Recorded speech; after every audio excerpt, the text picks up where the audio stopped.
오늘 우리가 함께 하실 하나님의 말씀은 신약성경 누가복음 15장 11절부터 24절까지입니다.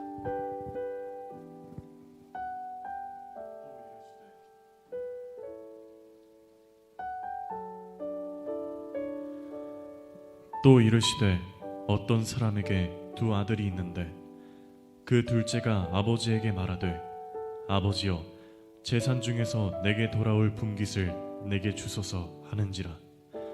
아버지가 그 살림을 각각 나눠 주었더니 그 후 며칠이 안 되어 둘째 아들이 재물을 다 모아 가지고 먼 나라에 가 거기서 허랑방탕하여 그 재산을 낭비하더니 다 없앤 후 그 나라에 크게 흉년이 들어 그가 비로소 궁핍한지라. 가서 그 나라 백성 중 한 사람에게 붙여 사니 그가 그를 둘러보내어 돼지를 치게 하였는데 그가 돼지 먹는 쥐엄 열매로 배를 채우고 하되 주는 자가 없는지라.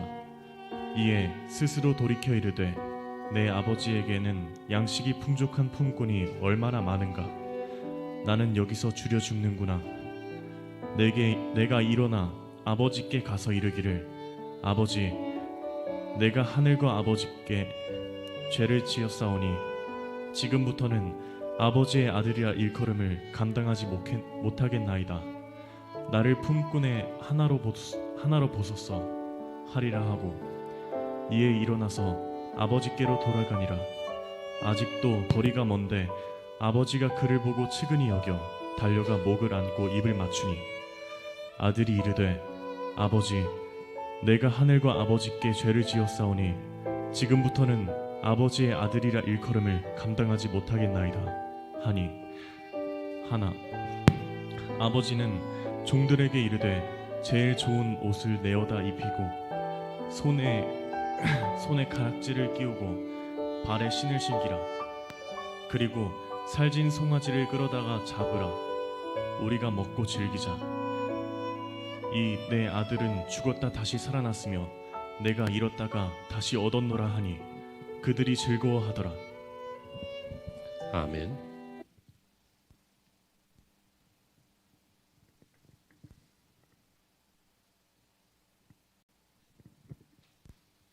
할렐루야. 좋은 주일, 은혜로운 주일 되시기를 주의 이름으로 축복합니다. 고향이라고 하면 떠오르는 노래가 있지요. 나훈아 씨도 있고 여러 노래가 있겠지만 조금 더 어린아이의 입장으로 가면 고향의 봄이라고 하는 노래 아십니까? 나의 살던 고향은 아시죠? 에브리바디 꽃 피는 산골 복숭아꽃 살고 다 아시는군요. 아기 진달래 뒤에까지 다 하면 설교 시간이 부족하니까 이 노래 울긋불긋 꽃대골 그 찬양이 아니라 그 노래 고향에 대한 아주 좋은 어릴 때에 뛰어놀던 그때가 그립습니다 하고 끝나는 그 노래가 생각이 납니다. 근데 여러분 우리는 알고 있습니다. 근대 사회가 되면서 근 몇십 년 동안 이 고향이라고 하는 의미가 많이 사라졌습니다. 지금도 명절에 많은 사람들이 고향에 가긴 하지만 안 가는 분들도 굉장히 많습니다. 오히려 연휴가 되고 여행을 가고 이런 경우들도 있습니다. 그리고 대도시 집중화가 되면서 고향을 다 떠나갔기 때문에 고향에 가봐도 아는 사람이 없습니다. 친구도 다 떠났고 친척들도 다 대도시로 떠났고 그래서 고향에 가면 갈 이유가 없는 거죠. 왜? 아는 사람이 없으니까. 예전에는 고향에 어르신들이 계셨고 오래된 친척들이 많이 있었고 그러니까 가면 옛 친구도 있고 친척들이 있고 옛 추억이 있어서 명절 때 또 모여야 하기 때문에 갔지만 요즘은 또 그렇지도 않은 시대인 것 같아서 이 고향에 대한 그리움 이것이 예전 같지 않은 것 같습니다. 그런데 여러분 그거 아십니까? 인류 전 역사 중에 최근 몇십 년만 그런 거지 인류 전 역사는 이 고향이 매우 중요했습니다. 고향에서 살아야 안전합니다. 타지에서는 객사하기가 쉽고 적들을 만나기가 쉽습니다. 고향에 있어야 친척들이 보호해 줍니다. 고향에 있어야 농사를 짓고 먹고 살 수 있습니다. 타지에 있더라도 고향에 돌아가면 반겨줍니다. 고생했다고 합니다. 위로해 줍니다. 그래서 사람들은 타지에서 고생하더라도 돈 벌어서 고향 돌아갈 날들을 꿈꿉니다. 그걸 뭐라고 합니까? 금이환향이라고 하죠. 잘 돼서 고향으로 돌아가는 것입니다. 금색 옷을 입고. 우리 인생도 마치 여행 같아서 타지에서 살다가 돌아가는 고향으로 돌아가는 것, 그것이 인생인 것 같습니다. 여러분, 설교의 결론을 미리 말씀드리면 저와 여러분들에게는 고향이 있습니다. 여러분들이 태어나시고 어린 시절 보내셨던 그 고향도 있겠지만 지금은 아는 사람들이 없어서 가지 않는 그 고향을 말하는 게 아니라 우리는 인생은 영원한 고향이 있습니다. 결론부터 말씀을 드리면 그것은 천국입니다. 하나님 나라입니다. 우리가 이번 명절에 고향 가려고 애를 썼는데 차표를 끊지 못해서 준비하지 못해서 못 가신 분들도 계실 것입니다. 다음 명절에 가면 되죠. 뭐 설 때 가면 되고 다음 내년 추석에 가면 되고. 하지만 이 고향은 이번에 가지 못하면 큰일 나는 고향입니다. 이 고향은 이번 생에, 우리의 이 한 번뿐인 이번 생에 반드시 가야 할 고향입니다. 아멘이 되시기를 바랍니다. 이것은 놓치면 안 되는 것이고 잊으면 안 되는 것이고 반드시 가야 되는 그 고향인 것입니다. 여러분 어떠십니까? 영원한 고향에 갈 준비가 되어 있습니까? 오늘 본문으로 돌아가 보면 오늘 본문은 고향을 떠나갔던 한 아들이, 한 인생이 그 타지에서 고생하다가 나중에 인생에 대한 진리를 깨닫고 다시 고향으로 돌아가는 이야기입니다. 이 이야기는 예수님께서 직접 비유로 우리에게 말씀하신 것입니다. 누가복음 15장에서 어떤 한 아들이 있었다. 이 아들은 둘째 아들인데 아버지께 돈을, 자신에게 돌아올 분깃을, 재산을, 요즘 말로 말하면 유산을 미리 상속해달라, 아니면 증여해달라. 상속이 아니죠. 죽기 전이니까 증여해달라 해가지고 그 돈 가지고 먼 나라에 가서 허랑방탕하게 살다가 두들겨 맞고 돌아왔다. 간단하게 말하면 그 이야기입니다. 여기서 할 수 있는 것은 무엇입니까? 다른 것을, 다른 행복을, 다른 목적을 추구해 봤는데 우리는 결국 하나님의 품으로 돌아가야 한다라고 하는 것입니다. 여러분, 인생의 참된 고향은 강원도 영월이 아니라 제 고향이에요. 하나님의 품입니다. 오늘 13절에 보시면 그 후 며칠이 안 돼서 둘째 아들이 재물을 다 모아가지고 먼 나라에 가서 허랑방탕하여 그 재산을 낭비하였다라고 합니다. 오늘 본문은 흔히 탕자의 비유라고 하죠. 방탕하게 살았던 어떤 사람, 탕자, 한량, 건달, 논팽이, 뭐 그런 종류의 인생을 말하는 것 같습니다. 그런데 여러분, 신학자들은 이 사람을 뭐라고 부르냐면 프라디글 선이라고 해요. 프라디글 뭡니까? 낭비하고 허비하는 건데 그냥 낭비가 아니라 막 극도로 낭비하고 막 극도로 허비하고 막 3천만 원짜리 시계를 차고 막 1억짜리 코트를 입고 그러는 것을 말합니다. 물론 재산이 막 1,000억이고 2,000억이고 그러면 이해가 되는데 뭐 그냥 그렇지도 않으면서 프라디글 선, 극도로 낭비하는 아들. 그런데 여러분 그거 아십니까? 이 아버지도 프라디글 파더입니다. 왜요? 이 아들을 위해서 한없이 좋은 것을 주시고 끝까지 시간도 기다리고 낭비하면서 주시고 기회도 주시고 사랑도 주시고 이 사랑받을 가치가 없는 것 같은데 기다려줄 필요가 없을 것 같은데 시간 들여서 시간 낭비하고 정성 들여서 정성 낭비하고 사랑을 낭비하면서 기다렸던 이 아버지도 프라디글 파더라고 합니다. 그럴 수 있겠습니다. 부모의 사랑은 가장 하나님을 닮은 사랑 중에 하나라고 했습니다. 하지만 하나님하고 비교할 수는 없습니다. 부모들도 정신 차려야 될 사랑이 많이 있습니다. 정신 나간 사랑하는 부모들 많습니다. 학교 선생님 앞에서 자기 자식 잘못 대우했다고 선생을 마구마구 야단치는 그 아이는 평생 인생의 멘토를 만날 수 없게 될 것입니다. 정신 나간 거예요. 자기 아이에게 영향을 미칠 수 있는 사람들을 하대하거나 막대하거나 하는 것은 정말 수준이 없는 인간들이에요. 우리 교회는 그런 분들이 없기 때문에 제가 이런 예화를 해요. 만약에 있으면 상처받을 거 아니야. 괜찮아. 어쩌면 수준도 적당히 없어야지 애교로 넘어가지. 너무 없으니까 취급을 안 해주잖아. 아유, 저런 인간은 상종하지 말자. 꼴 보기 싫다. 내 인생에 마주치지 말자. 제껴버리잖아. 여러분 아십니까? 어떤 사람은 어떤 사람에게 제껴버린 사람이 됩니다. 불쌍한 사람입니다. 뭔 얘기하려다가 얘기가 나왔는지 모르겠어요. 갑자기 옆으로 갑자기 열이 받아갖고 잠깐 샜는데요. 이 아이는, 이 둘째 아이는요, 자유롭게 살고 싶었습니다. 그래서 아버지를 떠났습니다. 그래서 많이 낭비하면서 살았습니다. 21절에 이 아들이 뭐라고 합니까? 내가 하늘과 아버지께 죄를 지었사오니 지금부터는 아들이라 일컬음을 받지 않겠습니다. 이렇게 말합니다.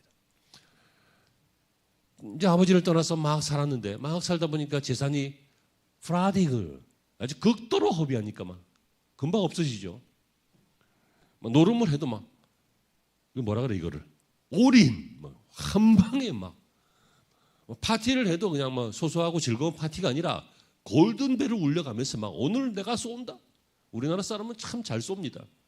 총도 잘 쏘지만 활도 잘 쏘지만 돈도 잘 쏩니다. 오늘 내가 쏜다. 집에 가서 카드값 보고 막 눈물 흘리면서 그렇게 살다가 보니까 이 아들이 이제 다 망했어요. 그때 깨달은 게 뭡니까? 내가 아버지께 죄를 얻었다. 죄를 지었다.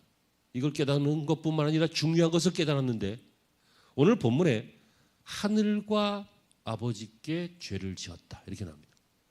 히브리 사람들은요. 하나님을 함부로 입에 올리지 않았습니다. 하나님의 이름을 망령되이 여기는 거라고 여겨서 하나님, 여호와, 주, 하나님 이런 것을 잘 말하지 않았습니다. 그래서 하늘 그랬습니다. 그래서 이 아들은 하나님만 아니라 아버지만 아니라 내가 하나님도 떠난 것이었다. 가장 하나님의 사랑을 많이 닮은 부모의 사랑을 떠난 것은 하나님을 떠난 것이었다. 이것을 깨닫게 되었습니다. 그래서 그는 아버지를 떠났고 하나님을 떠났고 하나님의 품을 떠났고 영원한 고향인 하나님을 떠난 것입니다.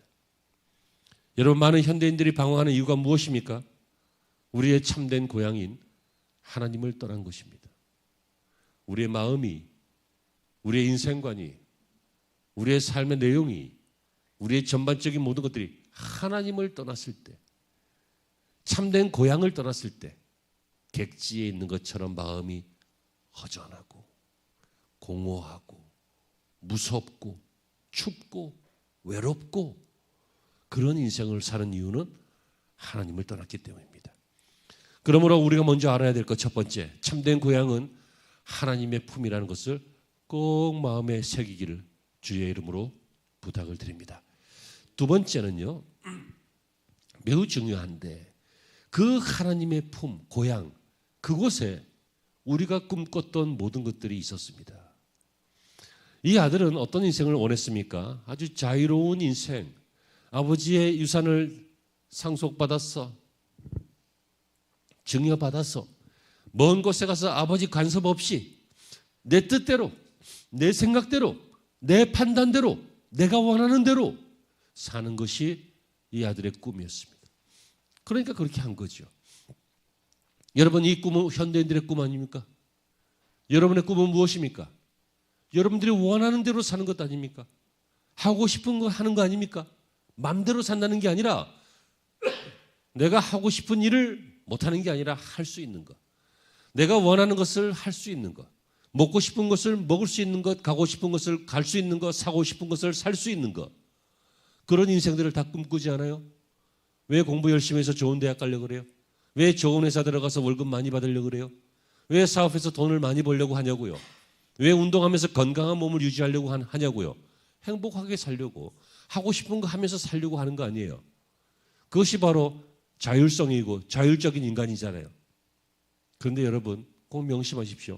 하고 싶은 것을 하는 것이 죄가 아니라, 갖고 싶은 것을 갖는 것이 죄가 아니라, 원하는 대로 사는 것이 그게 죄가 아니라 하나님 없이 원하는 대로 사는 것, 하나님 없이 하고 싶은 대로 하는 것, 하나님 없이 꿈꾸는 것, 그게 죄인 것입니다. 왜요? 하나님을 떠난 것이 죄니까. 깨달으시는 은혜가 있기를 바랍니다. 오늘 14절 이하에 보면요, 다 없앤 후에, 여러분 인생은 언젠가 다 없어집니다.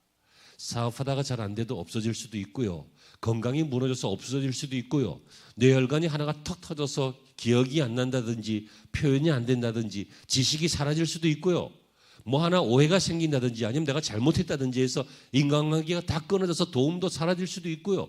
인생은 없어질 때가 온다는 거예요. 다 없이 한 후에 나이 먹어서도 그럴 수도 있고. 이해되시죠? 다 없었어요. 이때 사람들은 깨닫는데 너무 늦게 깨달은 것이죠. 하지만 늦게라도 깨닫는 것이 매우 매우 중요한 은혜입니다. 잘 들어보세요. 다 없앤 후에 그 나라에 크게 흉년이 들었어요. 그가 비로소 궁핍한지라.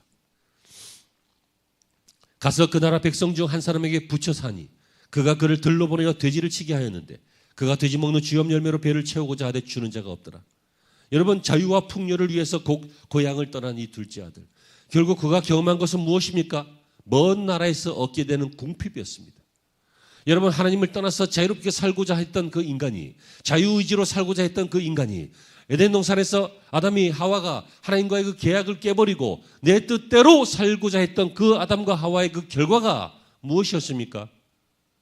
먼 나라에 가서 다 없앤 후에 궁핍하게 된 것이었습니다.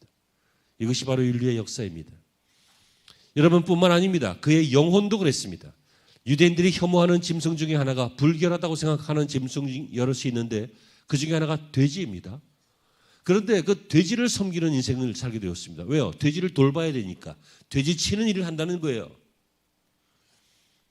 비유지만 그 비유 속에 담겨있는 의미가 우리에게 새롭습니다. 뿐만 아니라 먹을 게 없어서 돼지 먹는 것을 먹으려고 했는데 그나마도 부족했다는 거예요. 주는 자가 없어서 거의 못 먹었어요.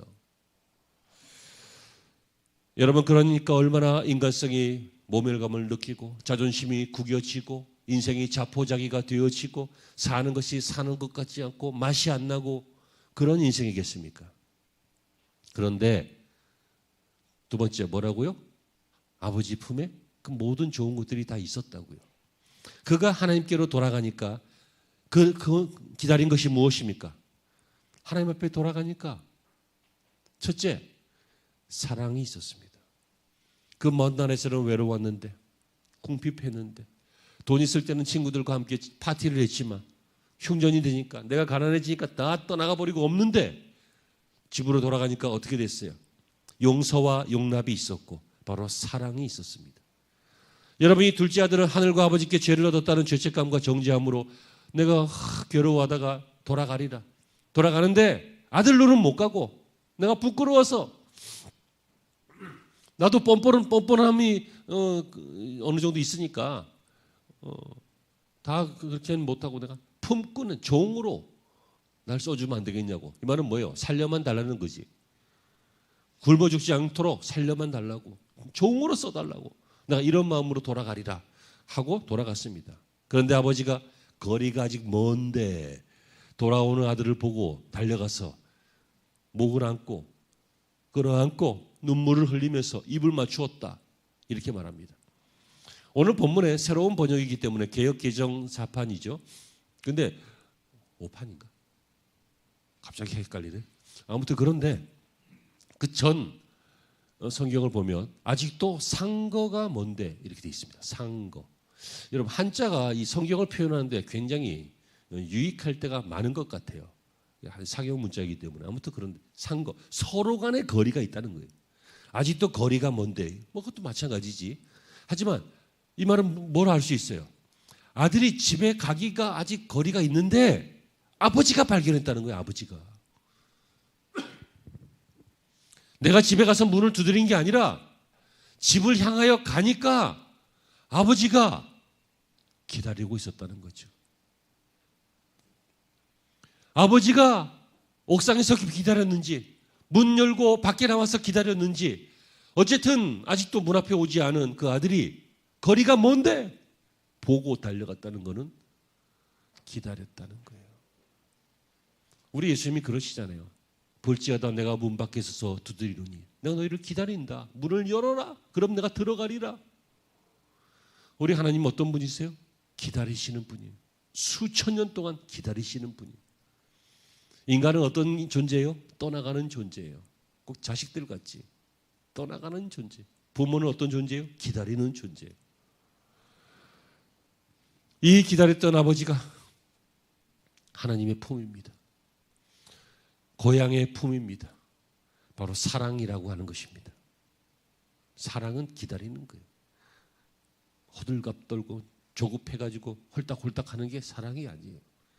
기다리는 거예요. 평생 기다리는 거예요. 평생. 부모가 자식을 평생 기다리는 거예요. 과거 치러 간 서방을 아내가 평생 기다리는 거예요. 요즘 사고방식하고 안 맞지. 안 맞지. 안 맞는 거 알아요. 고린도서에 보면 아내들아 남편에게 주께 순종하듯이 순종하라. 이런 설교에 있다가 돌 맞는 거 알아요. 근데 성경이 그런데 페미니즘이 이상한 페미니즘이 있고요. 이 현실주의가 이상한 현실주의가 많아요. 성경까지 바꿀 수는 없어요. 어떤 일이 있어도. 물론 그 전에 전제가 있지. 남편들아 주님이 교회 사랑하듯이 아내를 연약한 존재로 알고 사랑해라. 이 서로가 맞물려야지 설득이 되지. 한쪽만 강요하면 되진 않지만 어쨌든 자기 입장에서 자기가 해야 될 것은 자기가 해야 되잖아. 이해되시죠? 돌아가는 거예요. 그게 하나님의 품이고 기다리는 부모예요. 먼저 한 사람이 나중 한 사람을 위해서 참고 기다리는 거예요. 조금 더 성숙한 사람이 미성숙한 사람을 위해서 기다리는 거라고요. 많이 아는 사람이 뭘 모르는 사람이 우기면 기다리는 거예요. 어떤 사람이 그러잖아요. 남대문은 남대문 이렇게 세로로 써 있다. 어떤 놈이 앉으려고 아이 바보야 내가 가봤네. 가로로 써 있어. 아 이게 가로구나. 이게 세로구나. 세로로 써 있다 그랬더니 아니야 이 바보야 남대문 이렇게 가로로 써 있어. 모르는 게 까불고 있어. 진짜를 아는 사람은 가만히 있어요 그냥. 왜요? 숭례문 이렇게 써 있잖아. 그지? 몰라요? 아닌가? 동대문이 그런가? 잘 찾아봐요 어쨌든. 그렇다는 거예요. 세상에 우리가 철석같이 믿고 있던 그게 아닐 때가 많아요. 어젯밤에 내가 귀신을 봤다는 거야. 귀신을. 영적인 존재를 봤다는 거야. 막. 와 그럼 뭐 이렇게 생기고 저렇게 생겼다 그러니까. 아침에 보니까 나뭇가지에 비닐봉지 걸려 있는 거야. 물론 진짜 볼 수도 있겠지만 우리가 알고 있는 게 다가 아닌 게 많다고요. 좀 기다려봐. 기다려봐. 왜? 사랑의 하나님이 계셔요. 그 안에 그렇게 좋은 게 있어요. 아버지의 집에 우리의 고향에 좋은 게 다 있다고요. 우리의 고향은 첫째 하나님의 품이라고 했잖아요. 근데 하나님의 품으로 돌아가려고 하니까 그 안에 그렇게 원했던 좋은 것들이 다 있어요. 사랑이 있어요. 용서와 화합이 있어요. 이 땅에서는 돈을 줘야 사랑이 있어요. 그죠? 돈 없으면 사랑도 없어요. 돈을 줘야 친구도 있어요. 돈을 써야 돼. 이 땅에서는 뭐 서로 주고받는 것들이 있어야 돼. 뭐 give and take 뭐 그러잖아요. 근데 여러분 그 땅에서는 그런 거 없어요. 영원한 사랑, 완벽한 사랑, 일방적인 사랑, 그 사랑이 있어요. 아멘. 그리고 그 안에 얼마나 좋은 것이 있냐면 회복이 있어요. 회복. 여러분 이 회복만큼 좋은 것이 없어요. 아픈 자에게 가장 좋은 건 뭐예요? 돈이에요? 영화 보는 거예요? 재밌는 거 하는 거예요? 뭐냐고요? 예, 아프다 하면서도 그래도 그냥 텔레비 보고 뭐 놀러 가고 할 거 다 하면 덜 아픈 거야. 진짜 아프면 제일 원하는 게 뭐예요? 빨리 병에서 낫는 거잖아요. 회복. 바닥에 떨어진 사람에게는 뭐예요? 다시 올라가는 거. 시험에 떨어진 사람은 다시 공부해서 합격하는 거. 이 회복. 리바이벌. 회복.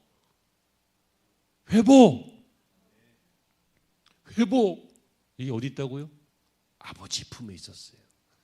고향에 있었다고요. 여기에 있는 게 아니라 먼 나라에 있는 게 아니라 아버지께로 돌아가니까 내가 뻔뻔스럽게 어떻게 아버지 보고 다시 아들 삼아달라고 합니까? 종 삼으세요. 밥만 줘요, 밥만. 내가 죽으려고 해서 죽을까 봐 왔어요. 살려만 주세요. 아버지의 아들이라 일컬음을 받지 못하겠습니다. 했는데 아버지는 뭐라 그래요? 씻겨라. 제일 좋은 옷을 내려다 입혀라. 발에 신을 신겨라. 손에 가락지를 끼워라. 이게 다 의미 있는 이야기인데 옷은 신분을 말해요. 신분. 종 아니라는 거예요. 종. 그리고 이 신발, 이거 종들은 신발을 안 신어요. 자유인만 신어요. 자유인. 너 종 아니고 내 아들이다 그거예요. 손에 가락지, 이 반지 이건 인장인데요. 어떤 권세, 권위 이런 걸 말해요. 이것도 넌 아들이다 그 얘기예요. 우리가 하나님께 돌아가면 어떤 일이 생깁니까? 우리의 신분과 우리의 상태와 우리의 모든 것들이 어떻게 해요? 회복되어진다는 거예요. 회복을 원하시는 분들은요, 여러 가지 방법을 찾을 것입니다만 성도들 중에 회복이 필요한 인생은 하나님 품으로 돌아가는 것이 회복임을 믿으시길 바랍니다. 그때 돌아오는 것이 무엇이에요? 성공인데, 기쁨인데 오늘 본문에는 어떻게 표현합니까? 잔치로 표현했습니다.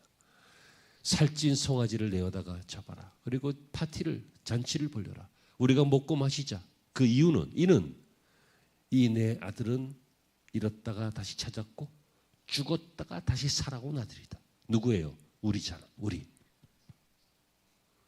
우리가 회복되어지면 우리만 좋은 줄 아세요? 하나님이 파티를 여셨어요. 저 모지리 같은 인생이 평생 그냥 삐질삐질 살 것 같았는데 끝내 돌아오는구나. 끝내 회복되는구나. 끝내 내가 생명인 걸 인정하는구나. 끝내 나밖에는 방법이 없다는 것을 깨달았구나.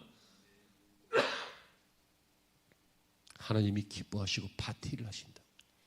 천국에서 회개할 것 없는 의인 99명보다 이 땅에서 죄인 1명이 회개하는 것을 더 기뻐하신다고 했어요. 여러분, 그러면 결론입니다. 이제 깨달으셨죠? 결론입니다. 어떻게 하면 이 모든 것들이 다 있는 하나님의 품인 우리 영혼의 고향으로 돌아갈 수 있습니까? 어떻게 하면? 회개입니다. 회개라고 하는 말도 현대인들이 좋아하지 않는 말이고, 교회에 오면 평안, 위로, 축복, 새로운 소망 이런 것들을 얻어야 하는데 물론입니다. 많이 얻으시기를 축복합니다. 하지만 회개하지 않은 상태에서 그것을 쌓는 것은 모래성 위에 쌓는 집과 같습니다. 왜입니까? 다 무너질 것입니다. 죄인들은 그런 것을 가질 자격이 없기 때문이고 누릴 수도 없기 때문이고 누릴 수 있는 지혜도 없을 뿐더러 하나님이 주시지도 않고 준다면 마귀가 위장하여 주는 것입니다. 죄인이 잘 되는 것은, 더 높아지는 것은 더 많이 떨어지기 위해서 마귀가 끌어올리는 것입니다. 이 땅에서 악한 자가 왜 잘 나가냐고요? 마귀가 끌어올리는 것입니다. 이 악한 세상이 끌어올리는 것입니다. 하지만 마지막 날에 저 밑바닥으로 무적행으로 처박히게 될 것입니다. 그것이 바로 우리 주님이 오시는 날이요, 또 하나님의 심판의 날입니다. 이 땅에서 악한 자들이 잘 되는 것 자연스러운 일입니다. 당연한 일은 아니지만 자연스러운 일입니다. 마음 빼앗기지 마십시오. 의인들이 핍박받는 것 당연한 건 아니지만 자연스러운 일입니다. 감당해 내십시오. 하지만 믿으십시오. 뭘요? 하나님께로 가면 하나님이 회복시켜 주시고, 이것은 일시적인 일이고 이 땅에서의 일이고 이 한 인생의 일이고 역사적인 일일 뿐이지, 하나님 나라에서는 의인이 상받고 악인이 심판받는 것이 지극히 당연한 것입니다. 그날에 우리에게는 상이 있을 것입니다. 어떤 사람요? 회개한 사람. 회개는 참 듣기 껄끄러운 단어이긴 하지만 반드시 우리에게 있어야 하는 매우 중요한 신앙 고백입니다. 오늘 14절에 다 없앤 후 그날에 크게 흉년이 들어 그가 비로소 궁핍한지라. 여러분, 여기서 흉년, 궁핍함, 다 없앰, 이거 굉장히 민감한 단어죠. 다 없앴다, 망했다는 거예요. 흉년이다, 상황도 안 좋다는 거예요. 궁핍했다, 잠타면 죽는 거예요. 요즘 궁핍은 그래도 먹고는 사는데 고대 사회에서의 궁핍은요, 며칠 내로 죽을 수도 있는 거예요. 인생의 위험이에요. 그런데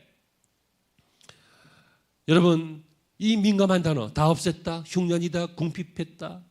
여기에 주목하지 말고 여기에 우리의 관심을 두지 말고 다른 것에 관심을 둬야 합니다. 뭡니까? 이것은 회개하는 바탕이 되었다는 거예요. 다 없애보니 궁핍해보니 흉년이 와보니 하고 뭐예요? 죽겠구나. 그 다음에 어떻게 해요? 내가 거기서 죽으면 우리 아버지 집에는 종인데도 양식이 풍족한 품꾼이 얼마나 많은가. 여러분 이 사람이 여기서 생각해낸 것은 무엇입니까? 궁핍이라는 현실만 보는 게 아니라 다 없어졌다, 궁핍했다, 짜증난다, 승질난다, 어쩌다 저런 걸 만나가지고 그러는 게 아니라 하나님을 생각했다고요. 현실만 본 것이 아니라 현실의 어려움이 회개하는 첫 번째 길이 됐다고요. 회개가 뭐라고요? 하나님께로 돌아가는 것입니다. 잘못을 인정하는 게 아니에요. 잘못을 생각하고 묵상하는 게 아니에요. 하나님께로 돌아가는 거예요.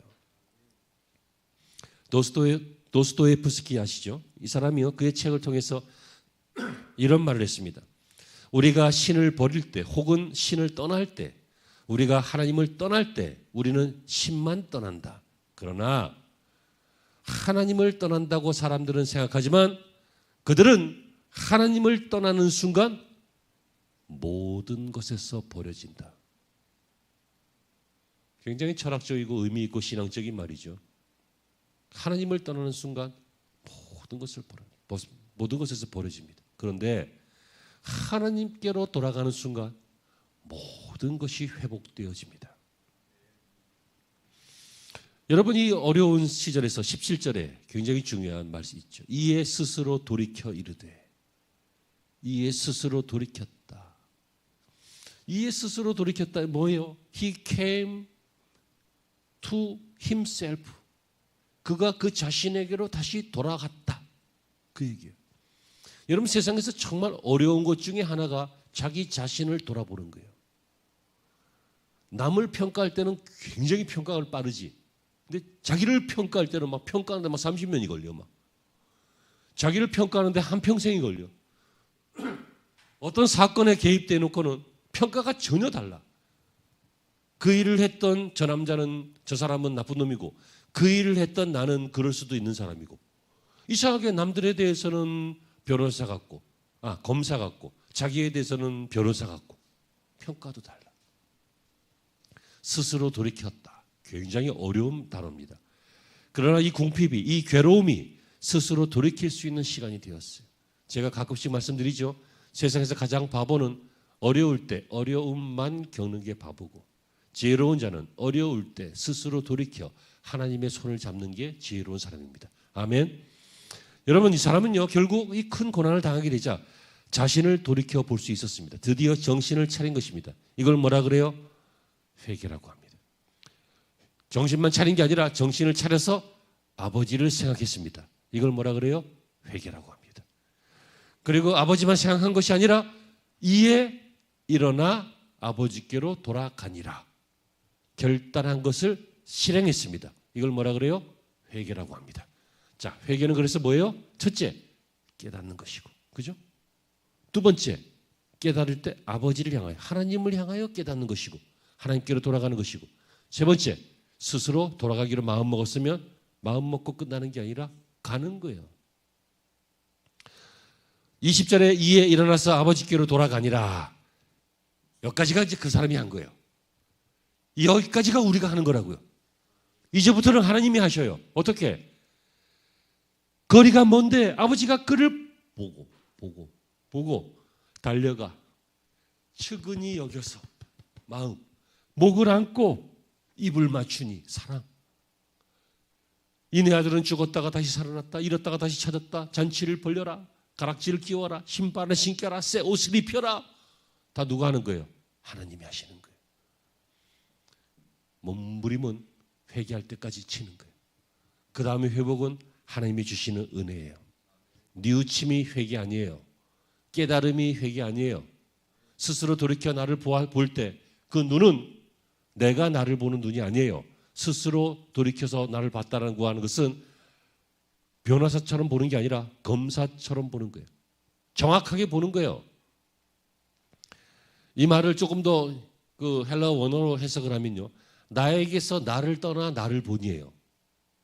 나에게서 나를 떠나서 나라는 사람을 보는 거예요. 그걸 뭐라 그래요? 객관화라 그래요. 주관화하면 안 돼요. 내 생각은 아까도 말씀드렸듯이 알고 있는 게 아는 게 아닐 때가 있고 믿고 있는 것이 그게 아닐 때가 있고 사실이 아닐 때가 있어요. 그죠? 설교는 거의 끝나가니까 평온한 얼굴로. 그러므로 여러분, 믿음의 조상 아브라함을 보십시오. 하나님을 깨닫고 만나고 그가 했던 것이 무엇입니까? 이에 일어나서 갈대아 우르를 떠나서 약속의 땅을 향해 간 것입니다. 사랑하는 성도 여러분, 오늘 고향에 대한 이야기입니다. 이 고향은 반드시 돌아가야 삽니다. 이 고향은 이번에 못 가면 다음에 가지가 아닙니다. 반드시 이번 생애에 돌아가야만 합니다. 이 고향은 물리적으로는 heaven, 천국, 하늘나라지만 이 고향의 영적 의미는 하나님의 품입니다. 이 아버지의 집, 하나님의 품 안에 용서가 있고 사랑이 있고 기다림이 있고 회복이 있고 좋은 옷이 있고 신발이 있고 가락지가 있는, 우리가 그토록 원해서 파랑새를 쫓듯이 세상에게 나갔지만 찾지 못했던 것들이 다 그 집에 있었습니다. 그러므로 여러분, 우리 하나님께로 돌아갑시다. 여러분, 뭐 회개, 맨날 회개 매일 하는 것입니다. 구원받을 회개는 하실 필요 없습니다. 왜요? 주님이 십자가에서 다 이루어 주셨습니다. 그래서 베드로의 발을 씻기던 예수님께서 베드로가 막 질색팔색을 하면서 선생님 이런 걸 하십니까? 그랬더니 네가 발 안 씻으면 나하고 상관없다 그랬더니 베드로가 주책스럽게 그럼 온몸을 씻어달라 그랬잖아요. 그랬더니 온몸을 씻은 사람은 이미 씻었으니까 씻을 필요 없고 발만 씻으면 된다. 구원받을 회개, 이것은 십자가상에서 한 번에 이루어졌습니다. 아멘이 되시길 바랍니다. 하지만 그 이후로 우리가 연약해서 늘 죄를 짓잖아요. 매일 죄를 짓잖아요. 매일 회개해야 된다는 거예요. 회개가 없는 삶이 어떻게 깨끗하겠습니까? 어떻게 풍요롭겠습니까? 어떻게 성장하겠습니까? 구원받은 성도 여러분인 줄로 믿습니다. 하나님의 복된 자녀가 된 줄로 믿습니다. 이렇게 고향으로 돌아가는 길 속에 결정적으로 인생에 몇 번은 결정적인 회개를 하고, 그리고 자주 생각날 때마다 우리의 회개로 하나님의 품으로 파고들고, 회개하면서 하나님의 도우심을 구하고, 회개하면서 그 좋은 고향에 있는 모든 것들을 꿈꾸면서 그렇게 살아가야 될 줄로 믿습니다. 고향의 봄, 고향의 아름다움, 고향의 따뜻함, 고향의 풍요로움이 여러분들의 것이 되시기를 주의 이름으로 축원합니다. 기도하시죠.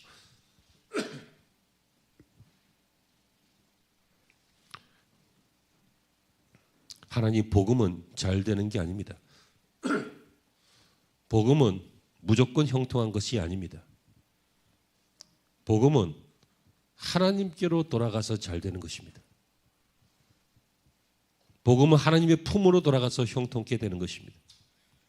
깨닫게 하시고 믿게 하시고 아멘이 되게 하시고 그렇게 살게 해 주시옵소서.